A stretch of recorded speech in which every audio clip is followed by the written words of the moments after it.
talk title today is The World Has Suffered Enough. Dr. Holmes, the founder of our teaching, he said the world has learned all it needs to through suffering. And I can't agree with him more.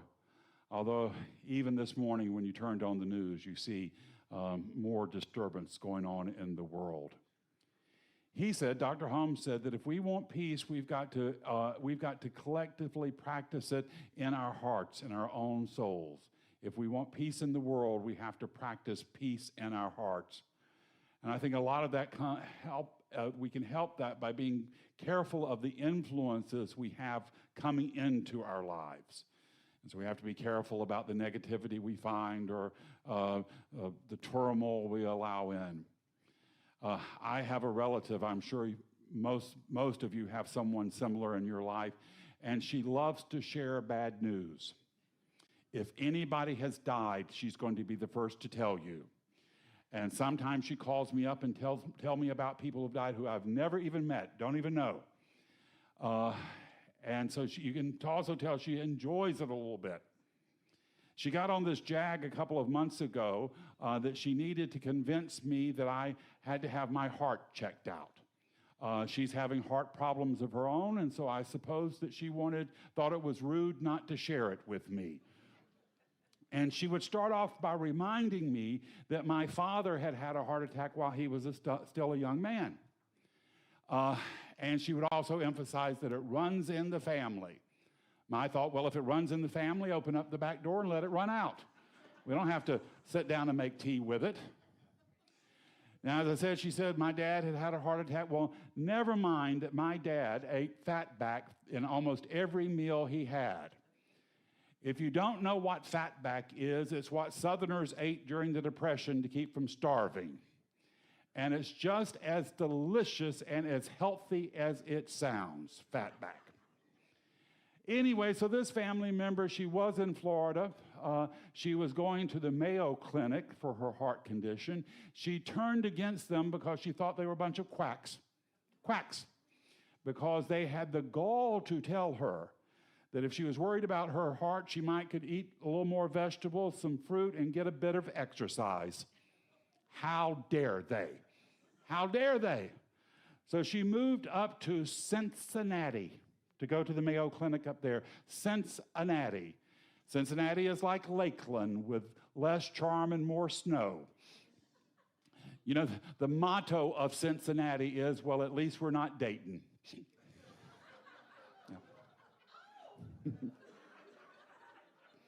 And the only thing good came out of Cincinnati is the last 70 years is I-75. So she's thrilled to be in Cincinnati. She's thrilled. Oh, the doctors up there are so brilliant. Why? They got a host of meds. They've got a host of meds. And she loves talking to you and tell you about they're adding this, they're subtracting that, and, you know, all the different stuff they're doing. So she was on the phone with me trying to convince me that I needed to watch out for this, and she'd say things, well, aren't you having chest pains? And I thought to myself, the longer I stay on this telephone call, yes, I am.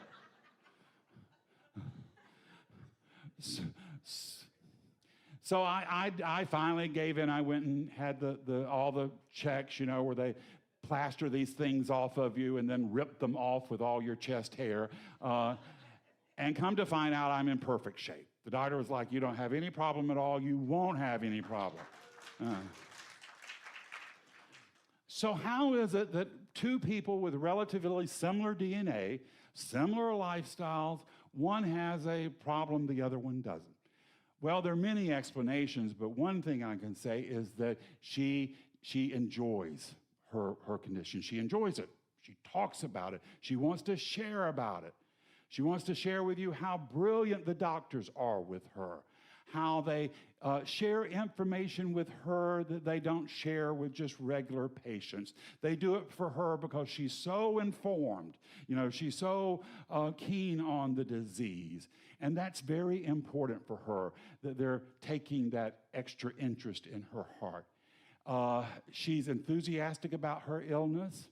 And she's excited. And you could say, well, she could just as easily get excited about taking chair yoga. She could as easily get excited about taking her grandson to the old country, which for us is South Georgia. Or she could take up a new hobby. She could have a new hobby. But it's her decision. She's going to have to make it. And I can encourage her and kind of lead her on the way, but it's what she's going to have to do. It's up to her to listen to the celestial wisdom that we're one with God. We're one with God.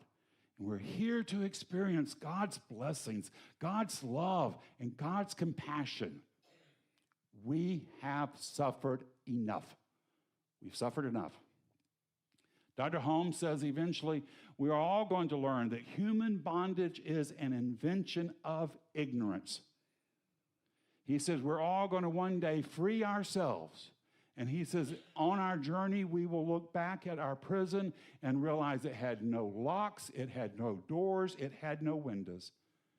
We had put ourselves in that bondage.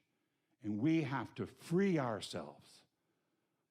The reality of our freedom, of our strength, is often cloaked in a mist of illusion that conceals the nature of reality. That we don't use what's right in front of us. We don't empower ourselves with the strength and love that we have around us.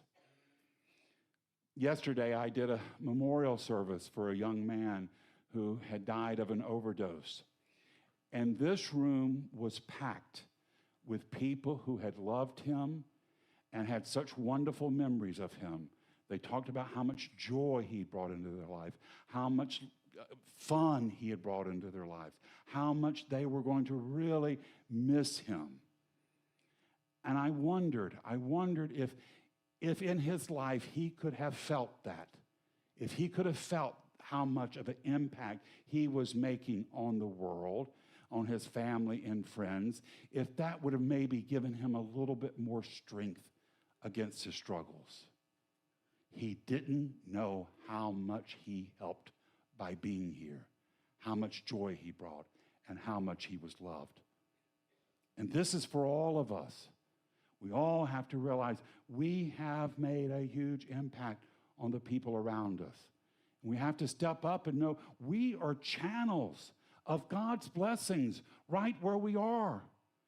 We call on God to provide a miracle for us, but it's often we're the ones who step up to be the miracle, to be the blessing, to be the healing. We call on angels, but angels don't have arms. They don't have the mouths. They're not here. We can do so much. Why call on God when we're able to make a difference in the world? Dr. Holmes says it's not nature's face that's been hidden from us, but our own perception that has obscured the truth. He says this mist distorts our understanding and creates a barrier between this knowledge and awaits our awakening. The gift has been given, but we have to accept it because not even God itself will force a blessing upon us. Not even God. And you can't receive a blessing with clenched fist. And too many of us are clenching our fists, trying to hold on to old ideas that we should let go of, old perceptions, old conditions. When we need to open up and allow Spirit to rain down blessings upon us.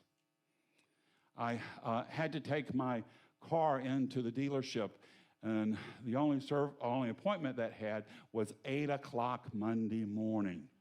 8 o'clock. So I get there, and the dealer, they're just opening up. And so it's been the weekend, and so, there's lots of stuff going on. But I was being very patient because this dealership has a free coffee bar with biscotti, and you can get lattes, coffee, even espresso. You know what espresso means in Italian? Motor oil. That's what it means. So I had my cup of motor oil. I had my biscotti. I was a happy guy. After me, just a few minutes after me, in comes this guy, and he is furious with everything. He's mad at everything at 8 o'clock Monday morning. I mean, come on. And he is giving them what's for. He is just going down the list, telling them how they're not, how they're not doing their job, how inadequate they are, how miserable the place is. Now, he was actually after me, but he came in and he was causing such a ruckus. I just waved them and told them, you take care of him. I'm having my little cup of motor oil and my biscotti here. You go handle him.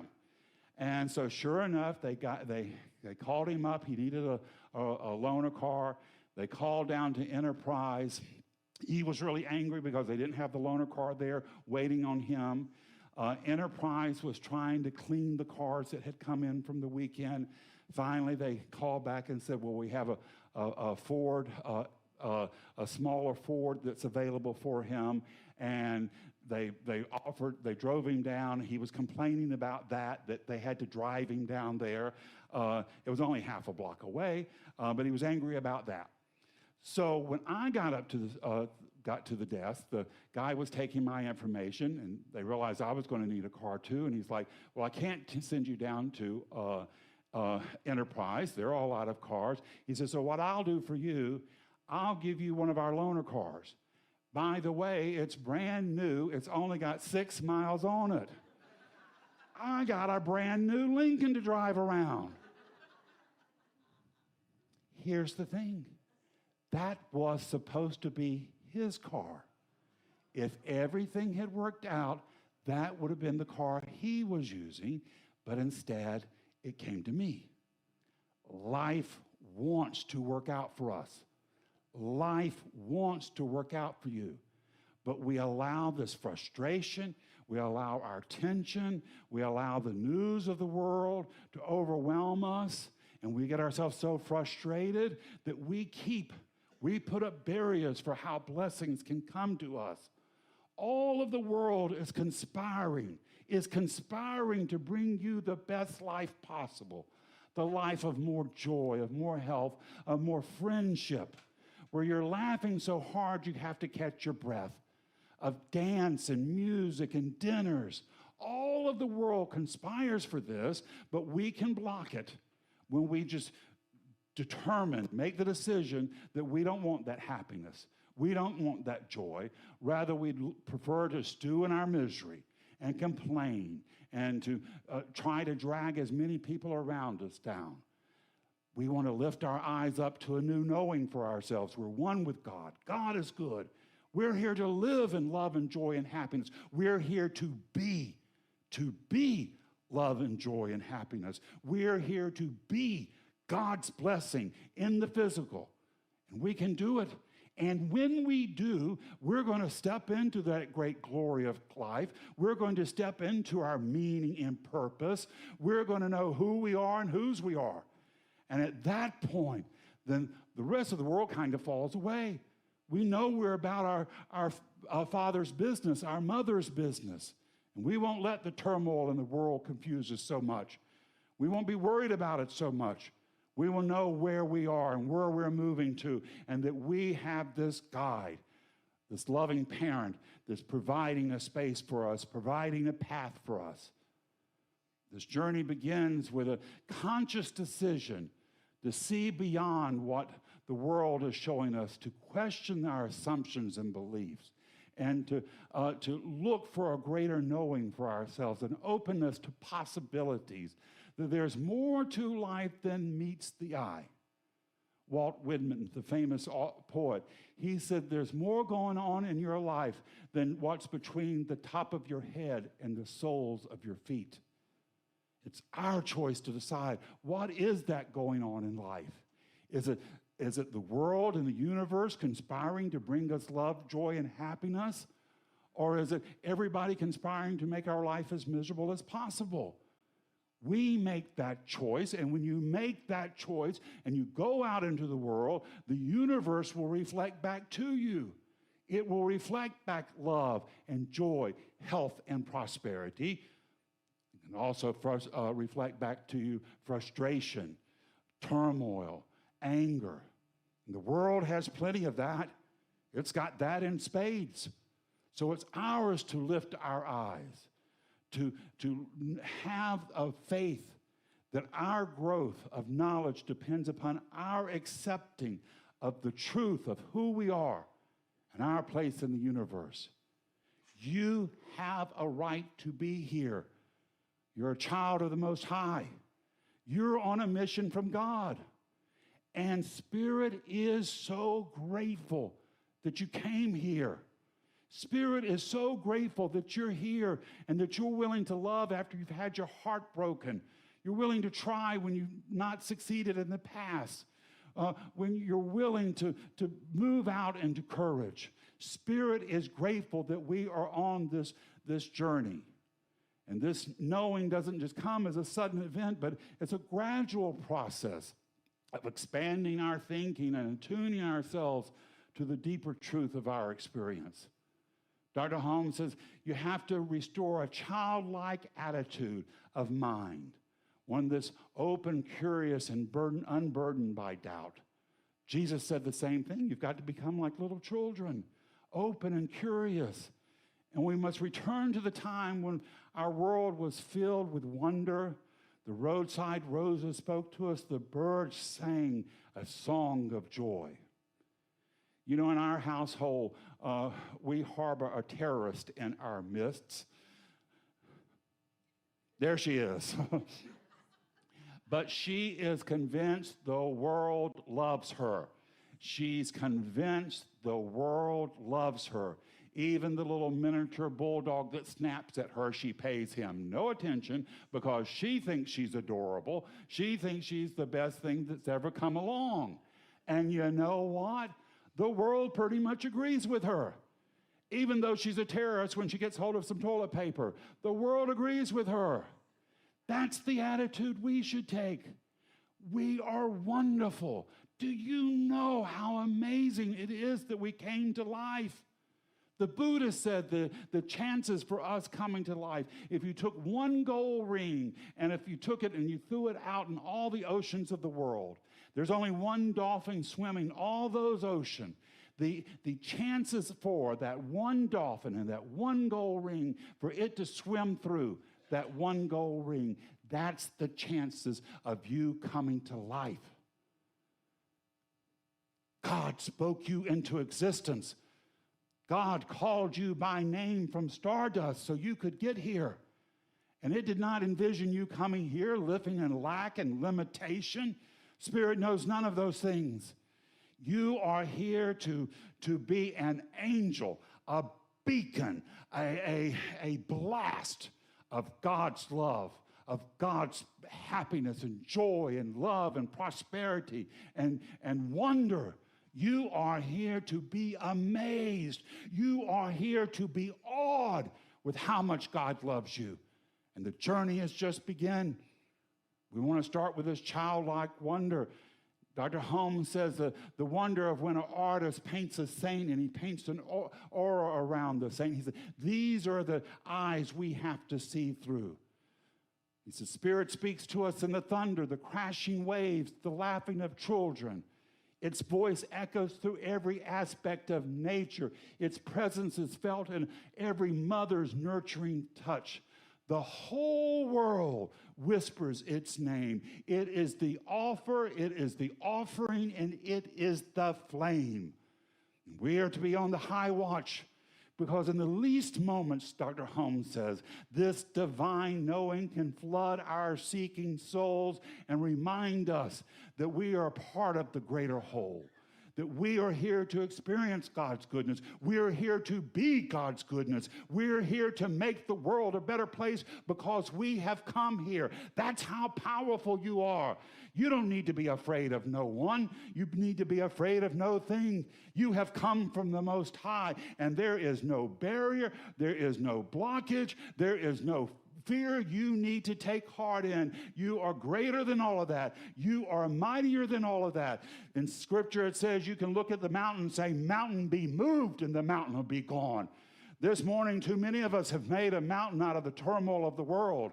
We've made a mountain out of getting old. We've made a mountain out of not enough financial earnings. We've made a mountain out of loneliness or despair. We need to look at that mountain and say, mountain, be moved. There's a road of health that I'm walking. There's a road of joy that I'm walking. There's a road of prosperity. I have lifted my eyes up and I have seen the truth raining down from the mountains. Here, now, this is the promised land I choose to live in.